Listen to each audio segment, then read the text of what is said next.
sunshines. So I'm gonna just jump right into this tutorial. First thing I did was put stickers where I wanted the negative spaces slash freckle type things to be on my deer look. And then using a kabuki type brush and a water activated body paint, I just covered her chest, her arms, the top part of her back, and her face with a white base. It doesn't have to be perfect or super opaque. You just kind of want a nice even layer to start with so that all your colors after will pop.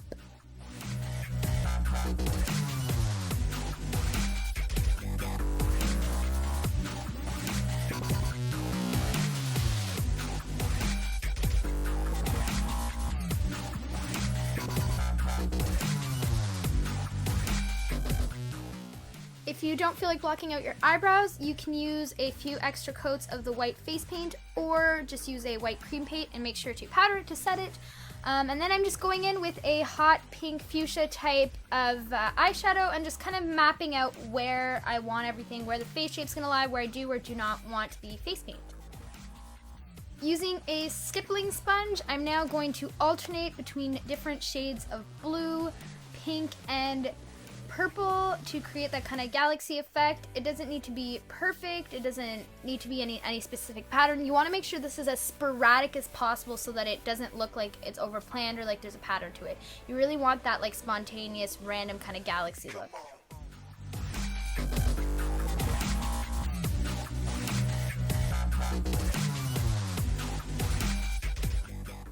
Totally unrelated to anything, but the only thing that's running through my mind as I watch like these sped up clips is literally she reminds me of like a rabbit, like the way her chest is heaving, or like an animal that's running away, or someone like hyperventilating. I just thought I'd throw that out there.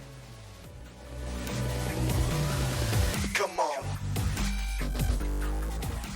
I'm just taking a regular cosmetics type sponge and wetting it, and then you're just gonna kind of start dabbing over all of the colors that you already laid down and blend them together. You don't want to put too much water. You don't want to like have the paint dripping.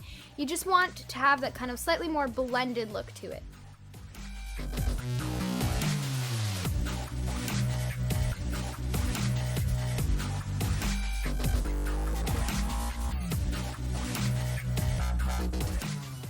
Using a black water activated face paint, I'm now going back to the stipple sponge and just stippling some black over all that color again, just to add some dimension.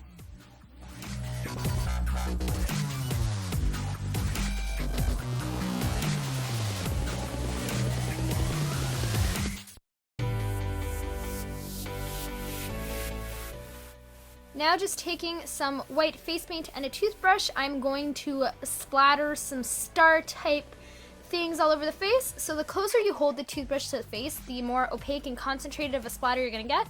The further away from the face that it is, the more of a like spread out, not so opaque splatter.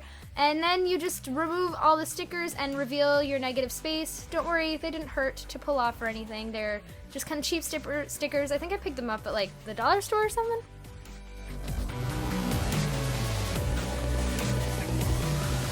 Come on.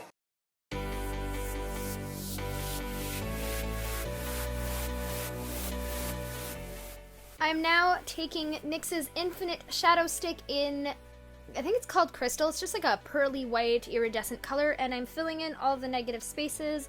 They're kind of meant to be like bigger stars or whatever you really want them to be. Anyway, I'm just filling them out, and then I'm also going to take that color and bring it up the nose as a highlighter.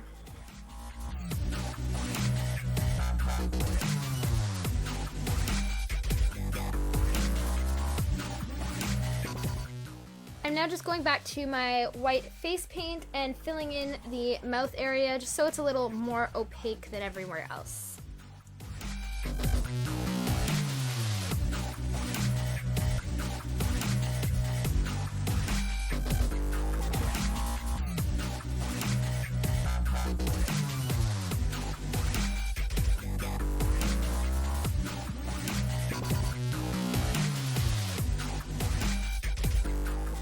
I'm now just going in with a black liquid lipstick and filling in her little nose as well as the line that leads down to the lip.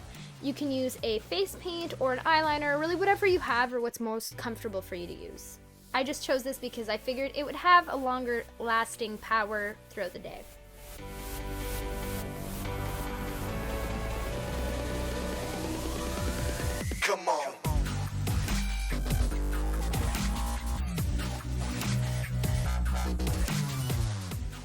So on the chest, I was originally just going to do the galaxy pattern, but I figured it could probably use some breakup, and I really like butterflies, so I chose to do a tribal type butterfly, just using some reference pictures I found online.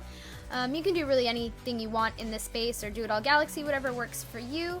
So right now I'm just going in with one of those like felt tip marker eyeliner things and outlining where the butterfly is, just so it's easier to see. And then I'm going to fill it in with white face paint. You want this part to be super, super opaque so it stands out. And as you probably noticed, I went and filled out the arms completely galaxy. There were 8 stickers on each arm, which I then removed, which will be the phases of the moon later, as you'll see later on. And I'm also going to do that complete pattern around the chest once the butterfly is all filled in. If you ever had time getting into certain areas, what I did was cut my stipple sponge, and then that way I could get really in all the little nooks between all the parts of the butterfly. But I also realized you're going to have to then recover the butterfly in white after, because when you're stippling, there's really no way to not end up getting some of it on your design.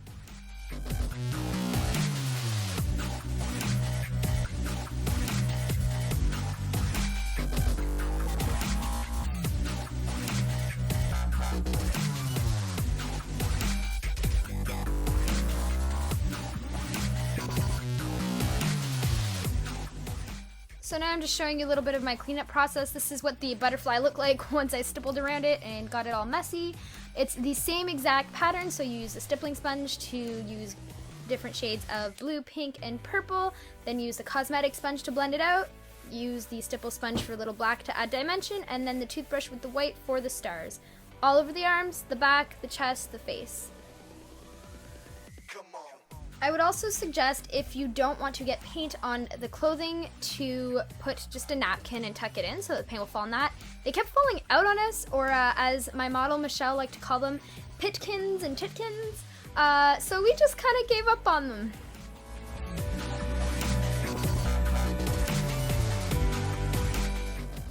For the moons, I just filled them all in with white face paint, and then I used a stipple sponge to stipple a little bit of gray on it for dimension, and then just black face paint to fill in the different phases of the moon. I just looked up reference pictures so that I could remember what they were.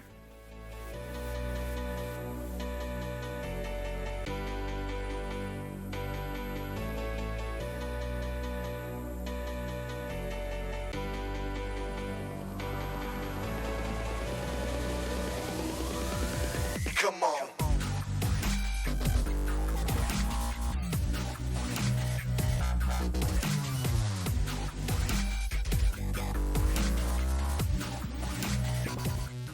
I'm now just taking a white eyeshadow base and covering the whole lid as well as underneath the eye area.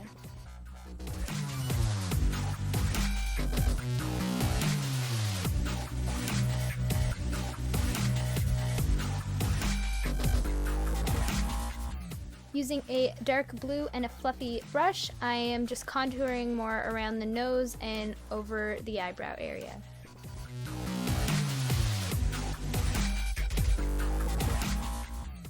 I'm now just cleaning up the crap out of my mess using the NYX Jumbo Pencil in Cottage Cheese. And you'll have to just forgive my husband walking across the background.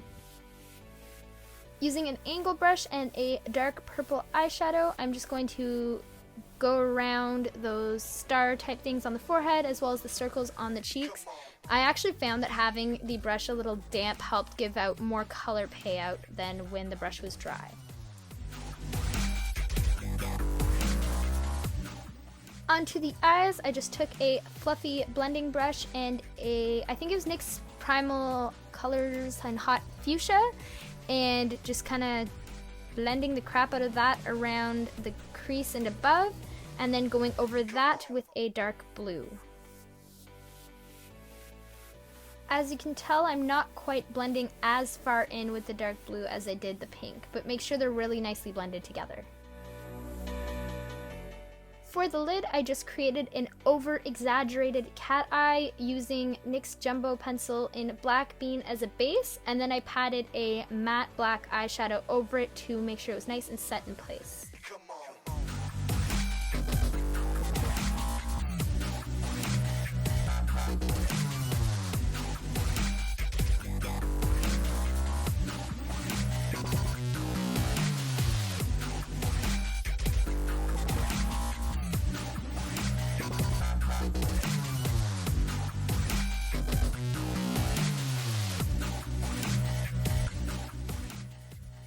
going back to that jumbo pencil in cottage cheese, I'm just going to do a little bit of highlighting right where the brow bone is. I'm now using a glittery black liquid liner to further enhance that cat eye because I can't have a video without glitter in it. I literally like live for glitter. Glitter everywhere and everything all day, glitter! Oh! Okay, sorry, I'm done. I'm not a fan of lashes. No, I love makeup and I don't like lashes. There's something wrong with me. But I really liked this teal colored mascara. So I used that because it made my little heart very happy.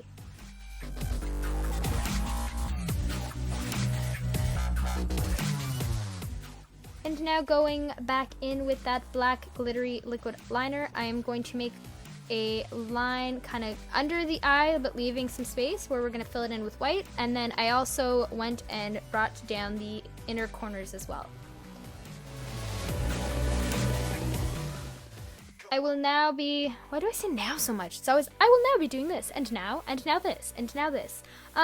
Anyway, I took a liquid to matte white lipstick and put it on the bottom lip. She kind of had to keep her mouth open while it dried so that it didn't transfer onto her upper lip. And while you're at it, check out her majestic mustache of lack painted area due to drinking beverages, because it's majestic. Come on. While her bottom lip had just finished drying, I went in with my body paint and just filled in that little gap I left between her lower lash line and where we applied the black eyeliner. And finally, I went and put black liquid lipstick on her top lip, but the back of my head is prettier, so. And here's the clip I was originally going to use as my intro, but the audio was like crap quality.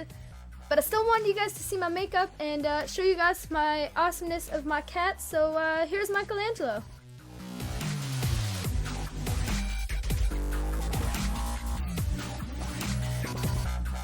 I have a feeling that the question is bound to come up, so while you watch some behind the scenes, I'm just going to quickly explain how I made the headdress. The antlers were formed with aluminum foil that I then covered in snakes of polymer clay and smoothed them out, created the texture using various tools. I then baked them in my oven for quite a while because they're fairly large, and then painted them using acrylic paint and then covered them in a polymer clay glaze. They were just secured to a 1.5 inch thick headband, I think, with some hot glue, and everything else is literally from the dollar store except for the moss that I bought at Michael's craft store. And just if you want to know how to make a quick easy dye, my roses were actually white when I bought them. I couldn't find black roses this time of year, so I took some thicker acrylic paint mixed with water to dilute it and dipped the roses in that, and then just painted the rim of them gold. And yeah, that was it. So thank you so much for watching. I've literally had this look in mind for an entire year now that I just really want it to be my Next Face Awards entry. Please give this video a thumbs up if you like it, and if you're planning on voting for me, should I by any chance make the top 30, which would super be like the most exciting thing ever.